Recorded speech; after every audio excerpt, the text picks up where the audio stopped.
Vidéo numéro 2 sur la liste des outils et ressources. Dans la première, nous avons vu comment se servir de Blockster. Maintenant, on va voir comment la publier sur Edmodo. Mais d'abord, c'est quoi Edmodo? Ça ressemble à Facebook, sauf que l'environnement est sécurisé. Les élèves, les parents, les correspondants y ont accès. On y publie des textes, des projets finaux, et on peut avoir une conversation avec son correspondant. Vous verrez dans le détail toutes les applications sous Edmodo.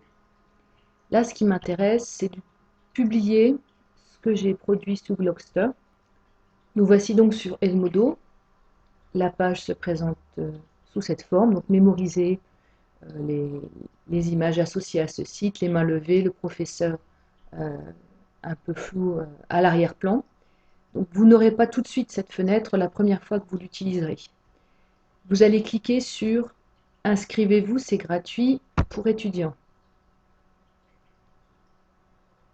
Là, vous aurez besoin du code du groupe dans lequel vous allez vous inscrire, que je vais vous donner.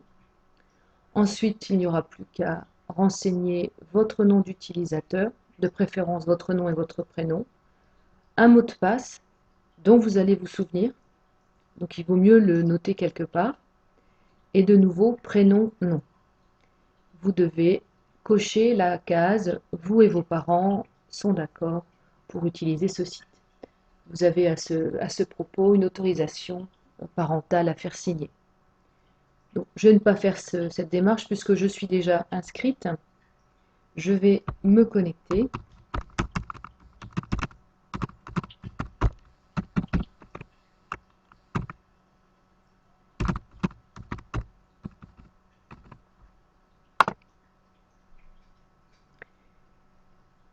Et c'est là que tous les jours, vous irez vérifier le travail qui vous a été donné. Vous avez un certain nombre de symboles, d'alertes, qui vous rappellent ce que vous avez à faire dans la semaine ou dans le mois. Je vais vous donner donc l'exemple du groupe de seconde l'année dernière, qui s'appelle Fénélon THS. Voici donc ce à quoi ça ressemble. Quand on publie un post pour tout le groupe, tout le monde peut partager une photo. Et bien sûr, les professeurs publient des messages pour leurs élèves. C'est vraiment pratique. Ça permet non seulement de communiquer, de partager et de donner des informations aux élèves, et ça permet aussi aux élèves de créer des pages dans lesquelles ils vont interagir avec leurs camarades. Plus exactement leurs correspondants. Comme vous le voyez ici, il n'est qu'à envoyer le 17 avril un enregistrement à son correspondant Garrick. Donc on peut écouter en cliquant sur la touche play. Donc, toutes ces petites publications, vous allez apprendre à les faire au fur et à mesure.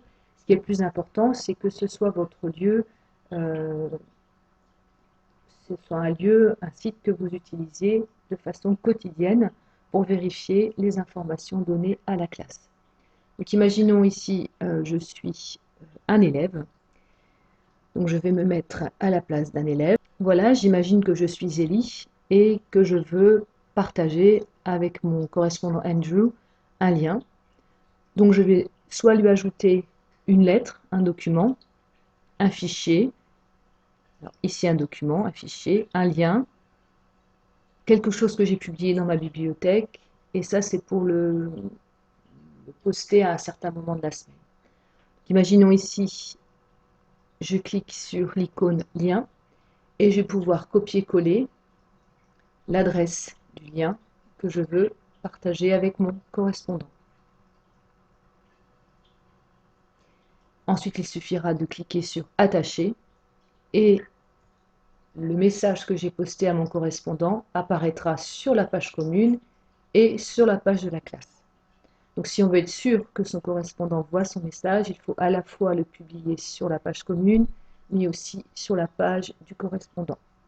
Donc là, je voulais, comme je vous l'ai dit, ajouter un Blockster. Donc je vais devoir cliquer sur lien. Vous voyez qu'il y a écrit soit HTTP ou embed. Donc je vais retourner dans mes glogs à moi. Donc ici, il faut que j'aille dans mon dashboard. Vous vous rappelez que pour avoir le code d'intégration, il faut cliquer sur le lien Embed. J'ai cliqué sur l'un de mes Glogster. J'ai cliqué en bas sur le lien Embed this glog et je vais prendre le moyen. Tout sélectionner, CTRL A, copier et coller là où on m'indique HTTP ou Embed intégré. Et je vais mettre My Presentation. En cliquant sur Attacher, je vois ici que c'est indiqué. Je ne vois pas encore mon glog, mais je vais le voir ensuite. Donc je vais cliquer sur Envoyer.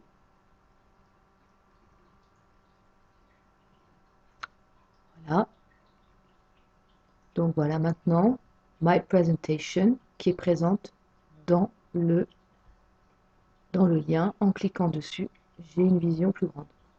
Voilà comment intégrer un Glogster. Donc bien entendu, on peut dire qu'on aime ou on peut répondre. Voilà comment intégrer un Glogster dans Edmodo.